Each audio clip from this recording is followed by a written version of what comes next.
Greetings and salutations, this is Imperator Vespasian and his trusty sidekick. Hello. Today we're having a look at the awesome Warlord Games Soviet Infantry box set. This is the plastic version. This one is in summer uniform. There is another box in summer uniform which is in lead. The reason we have this one in plastic is because we're doing we're making some extra units for our Soviet army. And we need the spare heads, basically, and rifles, which I will mention later on in the video. So we'll go straight down to the unboxing. I do realise we did one of these very, very early on when we first started doing unboxing videos about a year ago. And so I want to go through this again because there's quite a few bits I sort of missed out, and we had a different formula to doing videos back then. So I hope this will be slightly more informative, at least more informative than the American Civil War video we just did. So we'll pop the box. I'm sure most people actually already own a box of Soviet infantry. Everyone seems to have one. As per usual, you have the little card with it, which tells you how to put the figures together, which is not important. Then you get all the bases. Once again, we don't use these because we base everything on clear plastic bases, but they do come in handy. I tend to base figures on these in order to paint them, and then I take them off these bases and put them onto a clear base. Have we got a figure on a clear base we can show for the uninitiated viewer? Right, and pass one of your Soviets. Right, this is what the figures end up looking like, and this is how I sort of meant Soviet on a clear base, but it doesn't matter. Yeah, how Soviet on a clear base? We do have a few. They're in the box, sorry. And that's what they end up looking like at the end. But we do transfer them onto plastic bases, which we like because we can use it on any scenery. It's really useful stuff. We do a video on how to base with plastic bases and stuff as well, if you have a look at that. Now, all the sprues are, for these, you've got all these sprues here, a total of 40 infantry. That's a lot. Yeah, you get a lot of infantry. 40 infantry for, what did this box cost us? Probably 20 normally. That's about £20, something like that. If this was from Games Workshop, you would get just one sprue, and that would put you back £35, £40. So, do bolt action instead. You get way more stuff. So anyway, in the box you get 5 of these sprues. You got a couple extra bases with it. You have a large collection of heads, which are brilliant because you can do all sorts with them. We use the cap, usually there's a forage cap, and we use the forage cap for VDV, which are paratroopers. You got the officer's hat, which you can use for a normal officer or commissar, and you have all the bits and gubbins you can add, plus 2 winter hats as well. So you can get quite a lot out of the box. There's lots of different options and stuff you can do. You can do them all up in slightly more wintry type outfits or in summery type outfits, although the figures in general are for summer. But not everyone had a trench coat. And you get spades and a little pack and all sorts of stuff. So it's really useful. You can do lots of different things with it. And the individual figures don't have arms, so you stick your own arms on, which means you can get way more out of it than some figures that have the arms attached. You just put different heads on. You just got a lot more options going there. Then we'll flip on to the weapons. You get 3 of these in the box, and it enables you to make more or less anything out of it. You have carbines. You have a sniper rifle, carbines, an anti-tank rifle, which comes in brilliant because this is the only plastic box that has an anti-tank rifle in it. And you can use the anti-tank rifle for the Germans in the German box or anyone. So it's a sort of universal anti-tank rifle. So if you don't use all the ones out of your Soviet box, you can just use them on other armies as well. Although I think Perry's Desert British have anti-tank rifles. Off the top of my head. I have no idea. Yeah, well, we've never played with them, but we have done a lot for people. You have quite a few submachine guns, the early version and the later version, the PPSH. I love the PPSH. You love the PPSH, don't you? In bolt action, the PPSH is assault and gets 2 dice to fire with, which means in combat your figure fights twice. Yay. Meaning he's twice as good as the guy next to him. Holstered pistols, pistol in the hand pistols, and a very pistol. You also get a very old now, young then. You get the newer version of the Tokarev, which was used later on in the war, last days of the war, and you have a tank fist, Panzerfaust.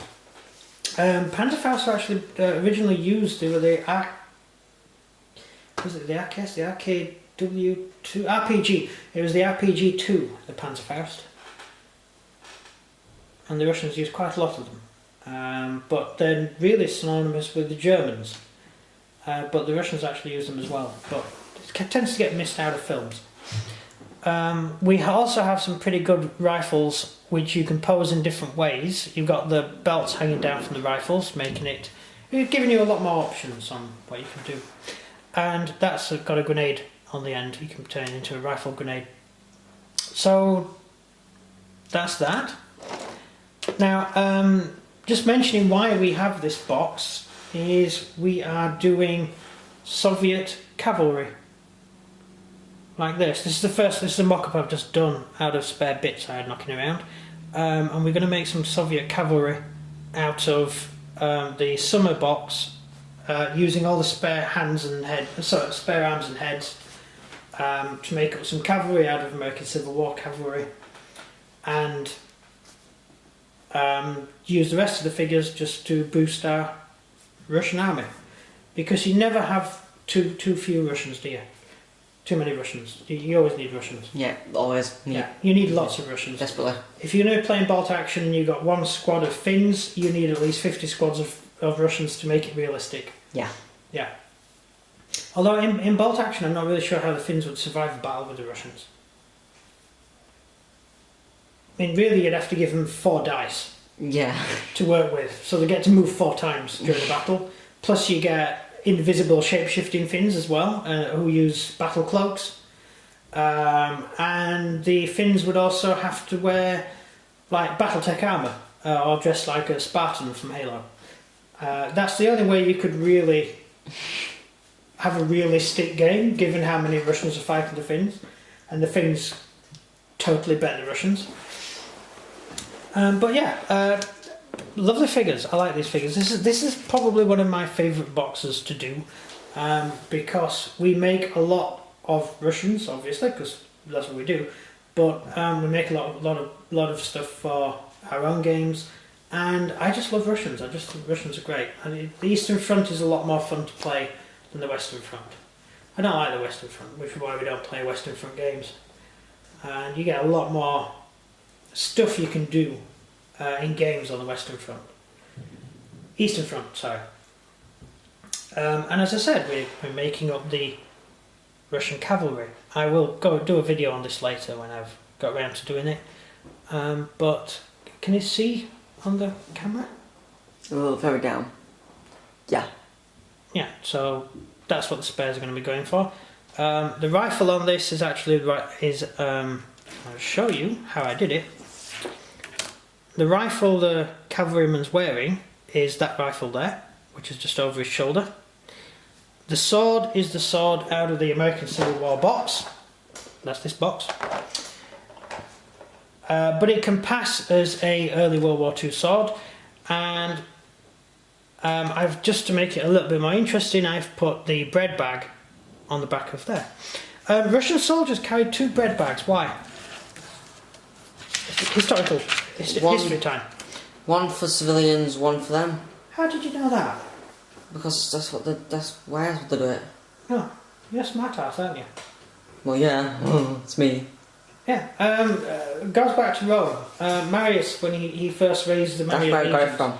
Yeah, when Marius raised the Marius legions, the soldiers carried the Roman legionaries. They hadn't invented the bag at this point, so they had a sack which they used to tie to the end of their pilum as they marched. So instead of having a rucksack or a knapsack or a bag, they had a sack tied to the end of a stick, basically. And they would be given 2 loaves of bread every day. Bed was free in Rome as well, subsidised by the state. 1 loaf was for the soldier to eat, and the other loaf was to give to civilians as you walk past. So if you're in enemy territory and you see the Roman legionaries marching past, you don't fear and run away from them. All your kids run out to meet the legionaries because they want to get the free food. Yep. It helps hearts and minds, basically. That's what the Romans are doing. It's unusual for a commie. What? Commie. Communist? What, do you think the communists didn't think of this as well? Because that's what they did. No, I thought it was going there and burning. No, it makes sense. Because of the war, the Russians had led to the First World War, the first people to suffer in warfare are the civilians, it's the local people. And the civilians are more likely to be kinder to the people who are nicest to them. So the Russians would carry, the Russian soldiers would carry 2 loaves of bread, one for the locals and one for themselves, for the same reason. The people would see, the people may not be pro-Russian, even in Russia. When the Germans arrived in Ukraine, they didn't have to knock down the statues of Stalin. The people were knocking down the statues themselves, and they were cheering the Germans as they came in. It was only later, when the Germans turned out to be not very nice, that the people got a bit annoyed. But the Russians use the same psychology. So when they invaded Latvia, Estonia, Lithuania, the soldiers would march through the streets. This is 1938, 37, 38. The Russians were planning on taking over the whole world, remember? And as the Russian troops would march through the streets while annexing somewhere, they would be giving out free food and stuff, which is great for the local person's psychology against the Russians. It makes people less likely to try and rebel against them. Yeah. Doesn't matter when they're in control, because then they can just round up people and shoot them into a ditch. But in the initial fighting bit, you want to make as many friends as possible. But yeah, that's what they did, and that's why they did it. We should do a German versus Russian. Well, we haven't got any Germans. The Germans we've got are just some figures left over from an order I did for someone. I've only got 4 Germans. That's 4 actual German soldiers, so I haven't got around to doing a battle. So it would be interesting to see who would win. Yeah, I think we'll get some early World War II Germans and some early World War II German armoured cars and tanks and stuff. And because we've got a Polish army and we've got a Russian army, so the logical army to get next would be German, yeah. Because the Germans can fight the Poles and the Russians. I would also like to see Japanese versus Russians. Yeah, well, we should do a campaign in that, shouldn't we? I'm playing Japanese. I thought you would be. Hang on a minute, you played Russians? I'm playing Japanese. Okay. Well, I always play Chinese. Do not separate me from my Japanese. Okay? I always play Chinese, so it'd be different to play the Russians. Have you ever played Russians? I never played Russians, you always play Russians. Oh, I don't want to play Poles. Yeah, but if you play Chinese, I normally play Chinese when we do as Russian versus China. Or you do Chinese versus Japanese. Chinese versus Japanese, yeah. Because the Chinese are very much like the Germans. In fact, a lot of the Chinese figures we've got are actually German figures that are painted up as Chinese. Yeah, that's what we did some of them unboxing videos on them. Yeah, so we have done World War II German unboxing videos. Those terms Chinese. But we haven't actually played Germans. Which we should do, because the rules are completely different from the Chinese to the Germans. The Chinese have a special rule where they run away when a plane drops a bomb on them. It doesn't help when you have Japanese people charging at you with bayonets. But some Chinese troops can be fanatic. They fight to the death. Still doesn't help you. Just like Japanese, because they fight to the death. It's really annoying trying to... Yeah, it's really annoying, that is. And I also have the... I forgot the name of it. You got Bonsai special. I feel ashamed. No, me plane, famous plane. 0. I have 0. Yeah, when you feel 0, all my planes fall out of the sky. Yeah. Love it. Unless when I'm fighting the Russians, for some reason, their planes are way better in the rules and bolt action than Japanese. Yeah, but there's a reason for that. Yeah, I know, but And my zero also can't penetrate your armour, and it's a flaw in the bolt action rules, in my opinion. No, zero can penetrate Russian. Russian planes. Hard, though. The Russian planes we use in those games were, for the period, very well armoured. In fact, they were the only armoured planes in the world at the time. Japanese planes had no armour whatsoever. It was hard to hit. It was literally fabric and bits of tin. There was no armour at all. So if you shoot the pilot, the bullet goes straight through the pilot. If you shoot a Russian plane, his seat has a metal plate in the back of it to protect his back. He has an armoured cockpit. The glass is bulletproof. Well, not bulletproof, but it's toughened glass which doesn't shatter. Unless someone shoots you with an anti-aircraft gun. Might shatter them. Yeah, planes tend to not survive being hit by an anti-aircraft gun because it doesn't blow up. I mean, he does have anti at the beginning. Yeah, the shrapnel cuts all the little wires that connect the plane's avionics. That's what they do. There's tiny little jagged bits that cut all the wires and stuff. Yeah, but that's all besides the point. We've drifted off again. We're talking about Soviet infantry. So Soviets are awesome. This is the box for them. We have a few new Soviet planes which we haven't done videos on yet. We haven't got around to doing the videos for them yet, have we? No, because we wanted to start doing videos to games again. Yeah. So we will do some videos on those, and I've done those up so we can play some slightly later war battles, which is gearing up towards that. And these Soviet troops will come in very handy for it. I'll also lastly mention that up to this point I have never given a Soviet infantryman any of the later weapons such as the Tokarev or the Panzerfaust or the RPG-2 because we don't do any late war battles. We don't play late war at all, so... I mean, we're cheating. I think we might have to get around to doing it one day, but I don't really see the point. I think we're happy doing what we do, which is early war. But if anyone wants to see us do later war, just let us know. It wouldn't take that much effort for us to do it. We'd only need a handful of tanks, or 2 or 3 tanks. We could do that. But we seem to be doing well with the Polish stuff, so there we go.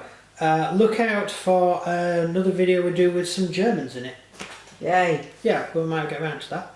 So, thank you very much for watching. You haven't got any more questions, have you? No. No? Right. Thank you very much for watching. Outro. So if you enjoyed this video, please like and subscribe, and comment down below what you think of the Soviet infantry. That's everything from me. And everything from him. Goodbye. Bye bye.